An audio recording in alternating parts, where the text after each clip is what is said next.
Good afternoon. My name is Stephane Timpano. I'm the CEO of Aspire, and today we are going to talk about human and AI trust dynamic, speaking about a specific case called A2RL. So first to start, who we are. We are part of ATRC. ATRC is the Advanced Technology Research Council of Abu Dhabi, one of the sponsors of the event. We are the R&D dark kitchen of the UAE. We concentrate within TII more than 1,000 researchers across 10 research centers that works on robotics, AI, biotech, and so on and so forth. But we also have two other organizations around that. We have Aspire, which I lead, which deal with the creation of the use case and the link between the industry and the researchers, and our colleagues from Venture One, who basically take what we develop and bring it to the market. Within the use case we develop at Aspire, we have a project called A2RL, the Abu Dhabi Autonomous Racing League, which is going to be the case I will present to you today when it comes to bringing together human and AI. So let's talk about one of the biggest plagues in the world. It's not COVID, but it's your car, and it's your mobility when you move around. Today, you have something like 1.2 million people dying every single year through a car incident. You have more than 50 million people, individuals who are impacted, harmed by this kind of incidents. And why is that? Because across time, the car technology has only improved. Yes, the car goes faster, but the car also by far more secure. A lot of things have been invented, from the airbag to the lane assist. Today, your car is a safe place compared to what we were a century ago. But in reality, we are the problem. We are the one who are not really able to use that car the best way possible. We are human. We can fail because of fatigue, for example, or misattention where we are talking on the phone. And we see that by the first statistics that are coming out from the autonomous cars. Today, we have 50 crashes per million miles when a human is driving versus only 23 when a car is driving. This statistic is very early on because clearly it's few years of statistics in few countries and in few cities, but it gives you a sense. So potentially the plague, which is mobility today, could become an opportunity to save life and increase the lifestyle. What is a major challenge when we talk about autonomy? Well, it's the human acceptance. This is not the technology. The technology, as you know, as scientists, is making huge jumps every single day in autonomy, in AI, in robotics, in quantum. And if today we are not able to do something, in few months, few years from now, we'll be able to do it very, very well. If we look at the human acceptance when it comes to autonomy, we have some fascinating numbers around to look at. So only 50% of the US consumers, it's a statistic of a few months ago, say they're truly excited about the autonomous vehicle technology. That's a good number. It means that people look at it and seems it as interesting and could impact their life. But when you go into the details of the interviews, you have some worrisome numbers that come out. First one is that the consumer, 39% of the consumers will trust an autonomous vehicle, which is not that much. And this number in the last 2-3 years has been stagnating. And we know why. We have seen some movies displaying some funny Tesla cars eating humans. And there are a lot of stories about incidents that happen through a car. Let me say, like, there were stories about cell phones exploding, which is a very small number, but one mega story. 83% of the US consumers say they want to see more statistics. It's the point I was making before. They want to be sure that actually this is working well. Actually, this is safe. Actually, this is having an impact on the way they live. 64% of the US consumers are concerned about data privacy and hacking. You are in your car will know everything you do. It's already the case today, by the way, because your phones are basically tracking you everywhere. But they don't want to know that someone can get into the car virtually, hack the car, and make you go wherever they want, kidnap you, or make you have an incident. And finally, 71% of the US consumers do not expect to have to pay an additional insurance because they want to pay exactly what they're paying today. Why should I pay more? Because I am on an autonomous car. Now, going back to who we are, I will make a little bit of history. As I say always when I meet with my clients, of the all at TRC people, I'm the only one without a PhD in science. I have a degree in political sciences. I'm proud of it. So I love to go back to history and link history to what science and progress are doing. This gentleman here, a guy called Harrison, John Harrison, has been the first one to win what we call today a grand challenge. So back in the days, in 1714, there was an act issued by the British Parliament that tried to solve one of the biggest problems of the time. Key number, 20% of the boats moving goods around the world will sink at some point during their travel. Why? Because people will get lost. And why they get lost? Because they're not able to know the longitude where they stay. There is no specific clock able to do that. At the time, they even don't know they need a clock to do so. So they issue this challenge, and they say, for the first person who are going to find it, there is 20,000 pounds of the time, which is 1.5 million pounds of today. That will be the money you get if you solve this problem that's killing a lot of people, impacting the GDP of most of the countries. At the time, boats were basically moving a big part of the GDP of the world. 14 years later, this gentleman, who is not a scientist, is a carpenter, finds the solution. And it takes him 50 years to get the money from the British Parliament. That's another story, but this is where, at that time, the first grand challenge has been launched. And as Aspire, we want to do the same thing in different topics to push the research and to push the scientists and the industry to break the boundaries. And in this context, we have decided to launch A2RL.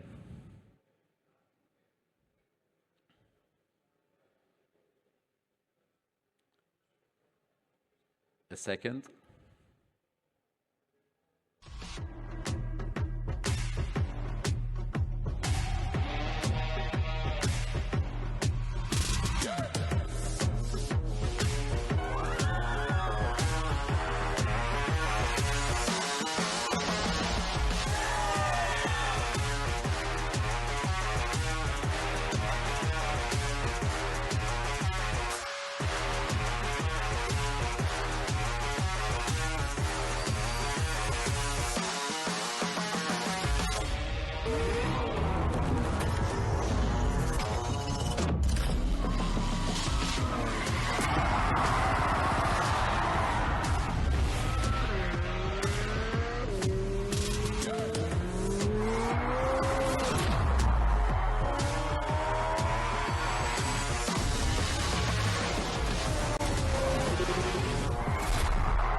So this was in April 24, and only 18 months before we decided to launch a challenge. So it was a very interesting challenge where we basically used the car you see here, which is a super Formula car, which is the closest car to a Formula One car today. There is a little bit of 20 times price difference between these two, but still it is the fastest car used in racing, close to Formula One. And we will launch this year in 25, also the drone challenge, in 26, the buggy challenge. What is interesting is that we put together the best brain and industry player in the world. So we have more than 50 research and private sector teams, plus industrial partners helping us to beat that. So we have teams from all around the world. We have 25 different origins of researchers and professionals working on that. And we are organizing something in the space of 20 plus races every year. Races that goes physical on a track with a real car, a real drone, a real buggy that is totally autonomous, driven by AI, and virtual cars where we use simulators, but the same software piece help to simulate what is going on.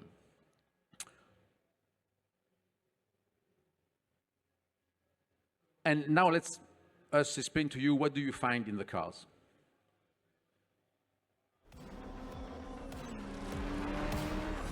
An A2RL car looks pretty similar to a normal racing car, until you notice one thing. Where does the driver go? Well, they don't.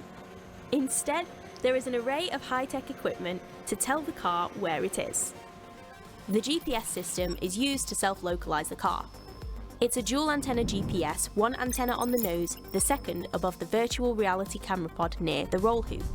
This allows the car to know where it is on the track to a very high precision, within tens of centimeters.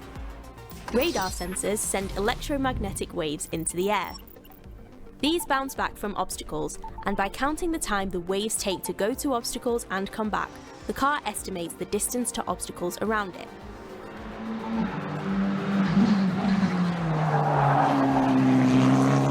LiDAR sends out an array of laser light and also counts the time for it to bounce back.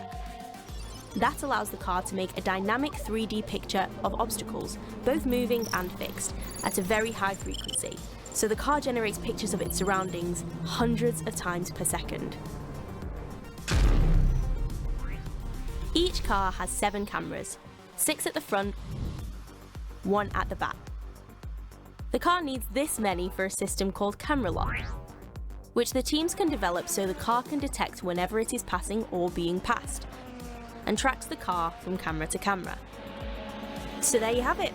That's how a car navigates the Yas Marina F1 track without a driver.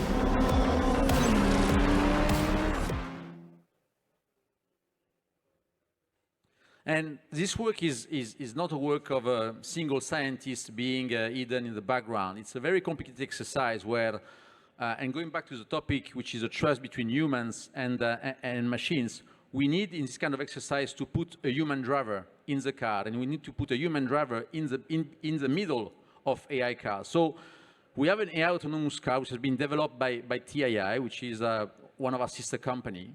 We have a team of scientists. In this picture, you see the team from Germany, but as I said, that 50 teams from all around the world playing with drones, with buggies, and with cars. And we have a professional human pilot. So Daniel, for the one who are fan of Formula One, is a former Red Bull driver, super talented guy that racing WEC today.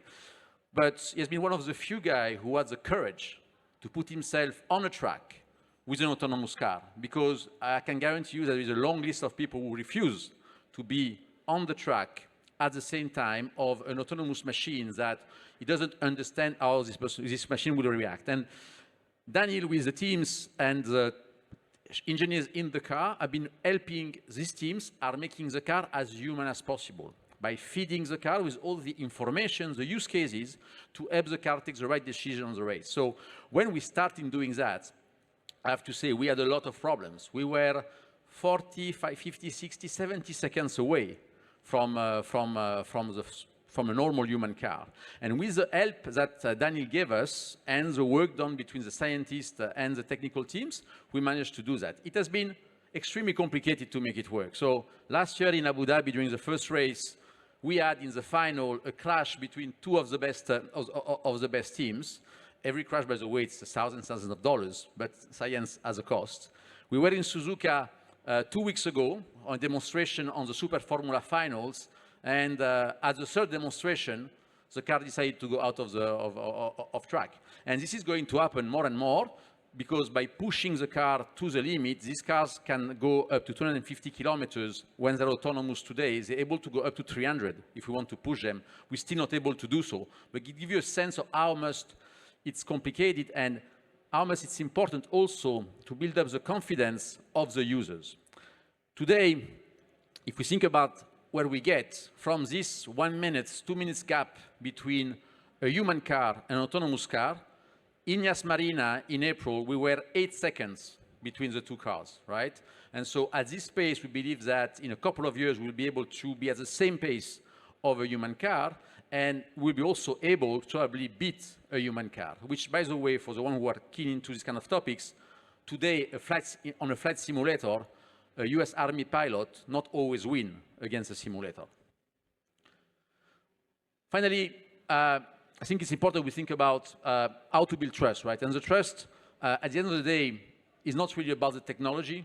Technology is really important, but if you don't build up around the consensus, the best technology will fail. So there is a huge work to be done between key levels and key players. On the key levels is transparency and explain to people how it works, because they won't put their kids their mother, their brother in this kind of vehicle if they don't have trust on it. Second one is safety and reliability. We need to show the statistics. We need to help people to understand the value of doing that. You are going to gain 2 hours of your life per day because you can do something else in the car while going around. Today you have to use a driver if you want to do so. It will give you the sense that effectively basic incidents get avoided by using this technology. And finally, there is a user experience and education. You have to learn to be in a car, which is not a car you drive. For the kids coming to life in the coming years, it will be normal, but for people of our age, we're already off, and this will be a very complicated education to go through. Finally, there are key players. There are regulators. In countries like the UAE, it's easy because regulators have a very clear view of where we want to go in the coming years. We already see taxis flying. We are testing everywhere autonomous solutions. But in countries like the US or like Europe, in Europe, it's by far more complicated because the cities and the mobilities in cities is more complicated. R&D and industry needs to invest on common standards, needs to invest on common technologies to really build up the base. The entire automotive industry is going to change. And finally, humans and consumers are the key players. If we don't want to use it, it will never pick up. I will close with a small quote from Henry Ford that said, if I asked my customers what they wanted, they would have said a faster horse. And this is what they said a century ago, right? So I think this is a story of evolution. We will get there, just take a little bit of time, and we need to put in front of the people what they're going to have with these new cars. And finally, I will close up with the next season of A2RL coming in a couple of months.